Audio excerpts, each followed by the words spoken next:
Hello everyone. Yesterday we had started off with natural convection. So let us just quickly take a recap of what we had studied yesterday, that is in the previous module, and let's see how to take it forward.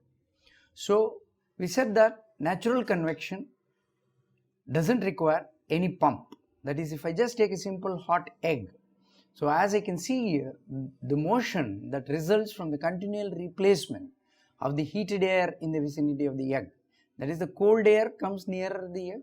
So as it gets heated up, its density becomes less, so it gets lighter, so it moves up. So again it is replaced with the new cold air, and this goes on as long as the egg is hot. So this is what is called as the natural convection current, and the heat transfer that is enhanced as a result of this natural convection current is called natural convective heat transfer, and it doesn't require any pump. So then what does it require? So the natural convection occurs because of the presence of density difference has to be there, number one, and the gravity has to be there. So there is no gravity in space, therefore there is no natural convective heat transfer in a spacecraft, even if the spacecraft is filled with atmospheric air. So in heat transfer studies, the primary variable is temperature, so we would like to express this net buoyancy force, which is the driving force, in terms of the temperature differences. So in that regard, we defined what was called as volume expansion coefficient. So that is beta equal to 1 by V dV by dt, that is the change in volume per unit change in the temperature at a constant pressure, and the volume and density are inversely proportional, so I get minus 1 by rho d rho by dt at constant pressure. Now we took up the equations of motion for a vertical hot body, that is, this plate is maintained at a constant temperature Ts, and the assumptions involved were the natural convective flow is laminar, the flow is two-dimensional, the flow is steady, fluid is Newtonian, and properties are constant. So, but we make one exception, that within the buoyancy force there would be density difference, because if we neglect the density difference and the buoyancy force, then there can be no natural convection, because the buoyancy force itself is the driving force. So if you see the temperature distribution, the temperature of the wall is Ts, and it covers certain region till it reduces to a temperature T infinity. So you can see that the velocity also increases and then decreases. Why it increases and decreases today in the scale analysis we are going to understand. So the equations of motion are, you have the continuity equation, x momentum equation, and the y momentum equation. Please notice that there is minus rho g. Minus is because g is in the negative direction. So, and we are taking y in the upward direction, positive upward direction. So that's why minus rho g, and you have the energy equation. So then we did the scale analysis, and we found that from the continuity equation, x is of the scale of delta t, y is of the scale of h, v is of the scale of v. So u scales to v delta t by h from continuity equation. So from the x momentum equation, so we get that u as v delta t by h, and again delta u as v delta t by h, and x as 1 by delta t, and v as v, and u as v delta t by h, and 1 by delta y as 1 by h. H is the height of the plate, and is equal to minus 1 by rho del p by del x, comma nu u is v delta t by h upon delta t squared, and again nu v delta t by h into 1 upon h squared. So this reduces to v squared, both these scales are same, so v squared del t by h squared minus 1 by rho del p by del x, and nu v by del t h. Now if we take the y momentum equation, this reduces to v del t by h, v by delta t, so delta t cancels out, and that is v squared by h, and this is also v squared by h. So you get the left hand side as v squared by h is of the order of minus 1 by rho del p by del y, and this nu v by delta t squared and nu v by h squared. Nu v by h squared can be neglected because delta t is very small compared to h squared, and you have minus rho g. Actually this is g, it's not minus rho g, it is g, minus g. So then we said that these are the three scales we got, and the dp we took it as a function of x and y, and we took this whole of this term del p by del x into dx by dy upon dp by dy, we found that it scales down to delta t by h whole squared. So this can be neglected, which means that p is only a function of y but not x. So if you visit back the x momentum equation, so if this term is not there, pressure term is not there, which was taken as the same order of nu v by delta th, so these two will not be there. If RHS is not there, LHS is not there, so x momentum equation may be neglected. So we have y momentum equation del u by del x, rho u del v by del x plus v del v by del y equal to minus dp by dy plus mu del squared v by del x squared minus rho g. So we got this momentum equation, but we are going to replace dp by dy by dp infinity by dy, because this is the impressed pressure. Pressure can be imagined as impressed upon the boundary layer. So the atmospheric pressure is impressing upon the boundary layer. So that is why dp infinity by dy by hydrostatic pressure gradient dp infinity by dy equal to minus rho infinity g. So you get mu del squared v by del x squared plus rho infinity minus rho g. So then we invoked that beta equal to minus 1 by rho infinity minus rho by t infinity minus t. So I get rho infinity minus rho as beta rho t minus t infinity. So if I substitute that, I get the scale of the y momentum equation is v squared by h. V squared by h is of the order of nu v by delta t squared comma g beta t minus t infinity. Remember, this is inertia force, this is viscous force or the friction, and this is the buoyancy force. Okay, now this is the buoyancy force. So then what did we do is we took this v, we know the order as u as the order as v delta t by h, we have gotten from continuity, and from energy equation, what is the energy equation? You have u del t by del x plus v del t by del y is equal to alpha del squared t by del x squared plus del squared t by del y squared. So you have v delta t by h into delta t, that is delta t is del t is of the order of delta t, delta x is delta t, comma v is v delta t upon this is h is of the order of alpha delta t upon delta t squared comma alpha delta t upon h squared. So as we know, delta t is very much smaller than h, so this can be neglected, and both this delta t cancels out. So you have v squared upon h into delta t is of the order of alpha delta t upon delta t squared. So v is of the order of alpha h upon delta t squared. So this is one equation we got, and we know that u is of the order of v delta t by h. Now if we consider this x momentum equation, so you have v squared by h, for v I can substitute it as alpha h by delta t squared whole squared into 1 upon h is of the order of nu by delta t squared. V is alpha h by delta t squared comma g beta t minus t infinity. Okay, so now if I take this, I get alpha squared, you get this as alpha squared h upon delta t to the power of 4 is of the order of nu alpha h upon delta t to the power of 4 comma g beta t minus t infinity.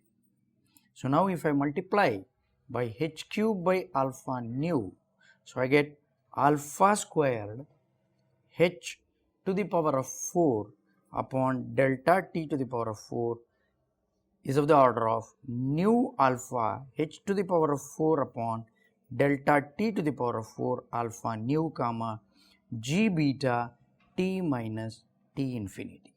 So now you get alpha nu gets cancelled out.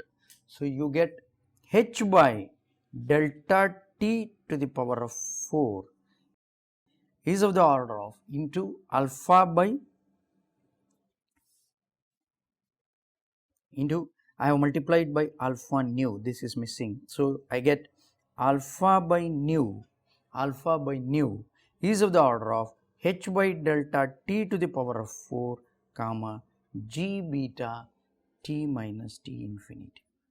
Now let me multiply. So here actually I forgot to multiply by h cube by alpha nu. In fact, the main reason for multiplying by h cube by alpha nu because whole of this is nothing but my Rayleigh number, RAH.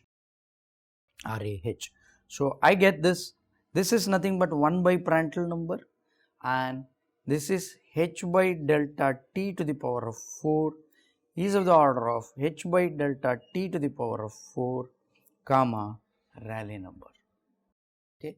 So now if I divide throughout by Rayleigh number, I get delta h by delta t to the power of 4 Prandtl to the power of minus 1 Rayleigh to the power of minus 1 h by is of the order of h by delta t to the power of 4 Rayleigh to the power of minus 1 comma 1. Let me remind you, this is buoyancy which we have made as 1 because it is important. Without that nothing would have been there. If buoyancy force itself is not there means nothing, there is no natural convection. So this is inertia, the left hand side is inertia and this term is nothing but friction which has come because of the viscosity.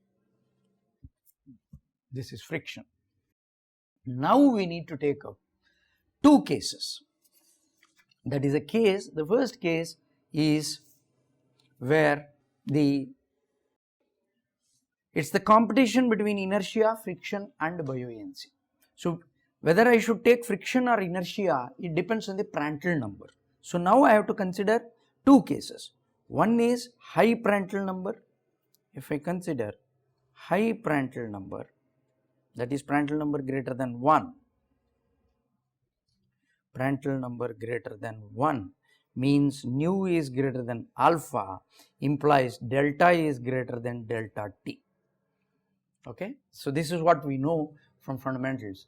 So in this case friction here, because friction nu is very large, so friction would balance, friction and buoyancy balance would exist, buoyancy balance would exist. Okay.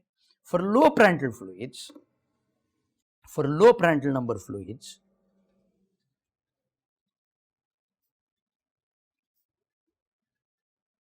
for low Prandtl number means Prandtl number is less than 1, that means nu is less than alpha, that means delta is less than delta t.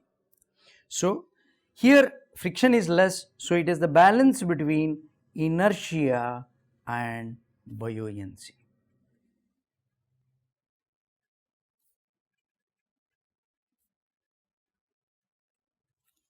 Okay. So the low Prandtl number fluids are generally the liquid metals and gases are all of the order of roughly Prandtl number 0.7 to 1, water is 1.7 to 13.7, organic fluids 5 to 50, oils 50 to 1 lakh, glycerin 2000 to 1 lakh. Why that range? Because all these fluids are strong functions of temperature. With the temperature, viscosity varies, because of which Prandtl number varies. Now let us take up high Prandtl number fluid.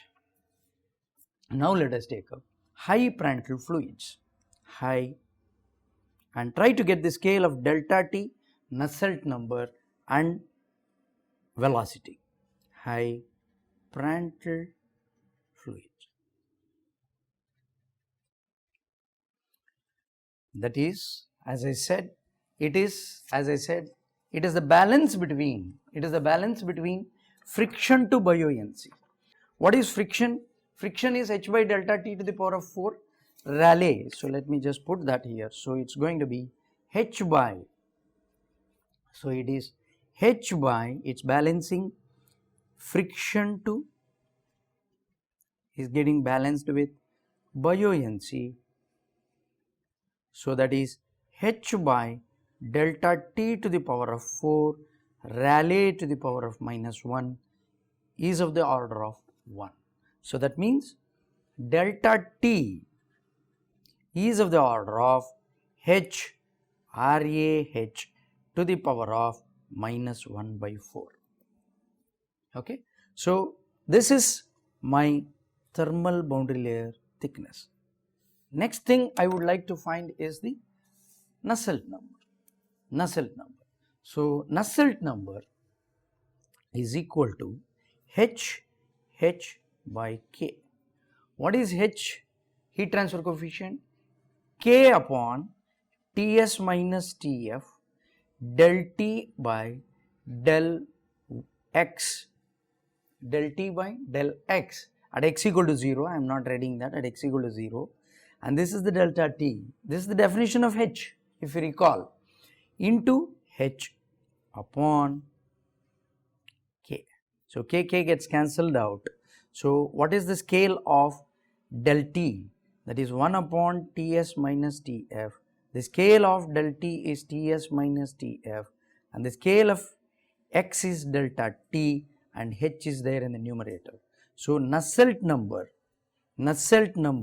is of the order of h by delta T. I think we have, if you recollect, this is what we had gotten even in forced convection. This is just fundamental. That is, actually I can directly take Nusselt number is delta T by h to the power of minus 1. Delta T is resistance, Nusselt number is conductance.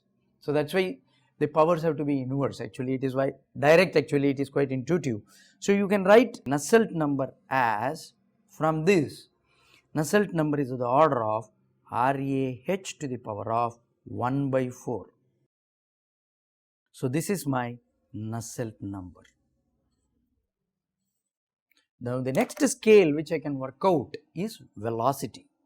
If you recollect the scale of the velocity, we had found out that, if you recollect, we had just found scale of the velocity as alpha h by delta t square. So you have alpha h upon delta t square, but we have found delta t. So alpha h upon h squared Rah to the power of minus 1 by 2, because 1 by 4 into 2 becomes minus 1 by 2. So V scales down to alpha by h Rayleigh number to the power of half. So it is quite intuitive. Rayleigh number is increasing means delta T is increasing. Delta T, the more the temperature difference, your velocity has to increase. So that is, you get V is of the order of alpha by h Rayleigh number to the power of half. Okay. So this is, so these results actually have been confirmed. They have been confirmed. The scales have been confirmed through experiments. Only the constant is missing, that we will get little later on through experiments and closed form solutions, that is integral approach and similarity solutions. Okay. So similarity solution, and this is for high Prandtl number fluids. Still high Prandtl number fluid is not over, because what is the summary of so far what we have gotten? Let me just write down. So that is high Prandtl number fluid. If I take high Prandtl fluids,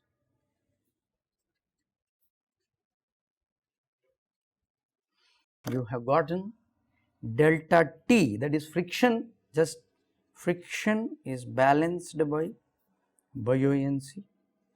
Let me, because we need this to draw this, and Prandtl number is greater than 1. So nu is greater than alpha, so delta is greater than delta t.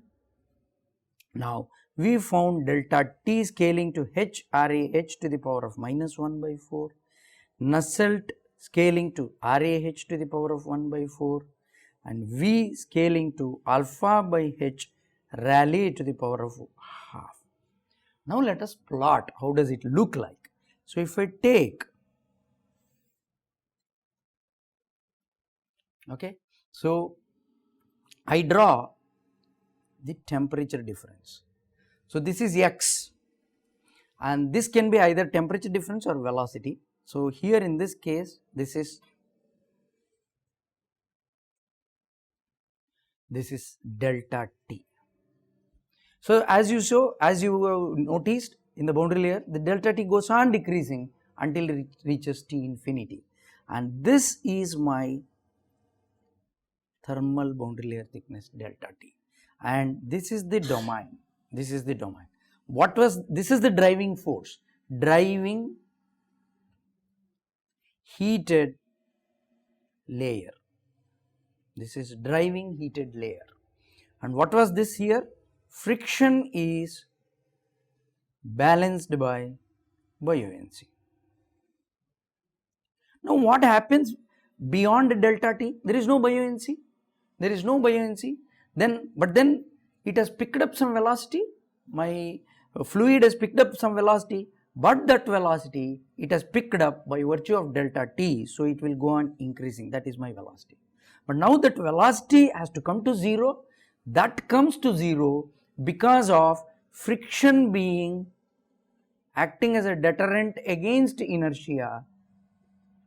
Because of inertia it has gained again. Now that inertia, the velocity which it has gained has to come to 0 by virtue of friction. So, that is why it gets extended a little longer, and this is driven unheated layer. Why unheated? Because there is no temperature difference here in this domain. So, whole of this is my delta. Okay. So, if you just check, is delta greater than delta T? Yes, that is what we had intuitively found, and this is what it is coming out also. Now, it is our onus to understand delta T. If you just come to the slides, in the PPT, so if you just see this, delta T is the thick layer which affects the transition from Ts to T infinity, this is T infinity, and at the same time drives the fluid upward with a velocity V. This is my velocity V. So, the fluid motion is not restricted to layer of delta T. It is possible for the heated delta T layer to entrain viscously a layer of outer unheated fluid. That is what I told. So, delta be the thickness of this outer layer, and let us assume that the delta is greater than delta T, which it is for Prandtl number greater than 1. So, that is the reason why we take that. Now, what is the conservation of momentum equation for this is that, because I need to find delta, that is what I am trying to do. So, my momentum equation is u del u by u del v by del x plus v del v by del y equal to nu del squared v by del x squared plus g beta t minus T infinity. Recall, this is inertia, this is friction, this is buoyancy. Now, within the driven unheated layer, it is balanced between friction and inertia. Buoyancy is not there anymore. So, if I take the balance between friction and inertia, that is, you have del u by del x plus del v by del y equal to 0. So, u upon x is delta here is of the order of v by h. So, v is of the U is of the order of V delta by H. Okay. Now, inertia is balanced by friction. U inertia is U del V by del X plus V del V by del Y is balanced by nu del squared V by del X square. So, U is V del by H and del V is V, X is delta, comma, V into V upon H is of the order of nu V by H square, sorry, delta squared. X is of the order of delta, Y is of the order of H. So, you get on the left hand side, you get V squared by H is of the order of nu V by delta squared. Delta squared is of the order of nu by VH. Now, but we know that V is of the order of, we have found already, alpha by H Rayleigh to the power of half. This is the velocity which it has picked up.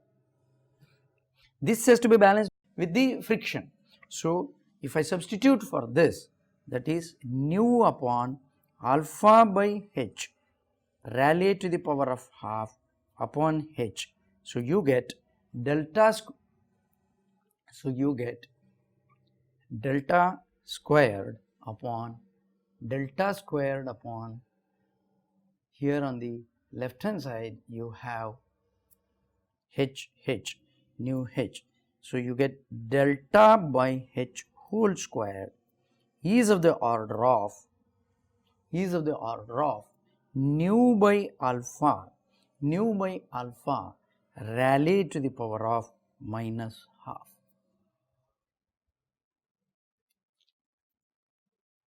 So, what have I done is, actually I have nu by V, this is what you get, that is delta squared nu V by delta squared. So, you get delta squared by H upon nu V. So, this I have multiplied both sides by H. So, you get H squared. So, this is what you get. So, delta squared by H squared equal to nu by VH, otherwise H would have gone up. So, this step I had just missed. So, this is H squared. So, you get delta by H whole square is of the order of nu by alpha Rayleigh number. So, you get delta by H is of the order of Prandtl to the power of half Rayleigh to the power of minus 1 by 4. So, this is the scale of delta by H. So, this delta by H, Prandtl is there, Prandtl is greater. So, Rayleigh number, if you just find delta by delta T, what is the scale of the delta? We had just found the scale of the delta is PR to the power of half or Rayleigh number to the power of minus 1 by 4. And what was delta T? Delta T had scaled to Rayleigh to the power of minus 1 by 4. This is delta by H and delta T by H. So, H gets cancelled out. So, I have not written that. So, delta by delta T is of the order of Prandtl to the power of half. This is what. So, delta by delta T is of the order of Prandtl to the power of half. Prandtl is greater than 1. So, delta is greater than delta T. So, everything has fallen in place. Just the closure, if we come back to slides, we need to understand that there is a fundamental difference between forced convection and the natural convection boundary layers. That is, velocity profile is described by two length scales, delta T and delta, not by a single length scale, delta, as in case of forced convection. If you recall, we have taken only delta for the velocity profile, but here we have taken delta T and delta because of the balance between friction and buoyancy and friction and inertia. So, the velocity scale is reached within a thin layer delta T in case of the forced convection, but while the velocity decays within a thick layer delta here.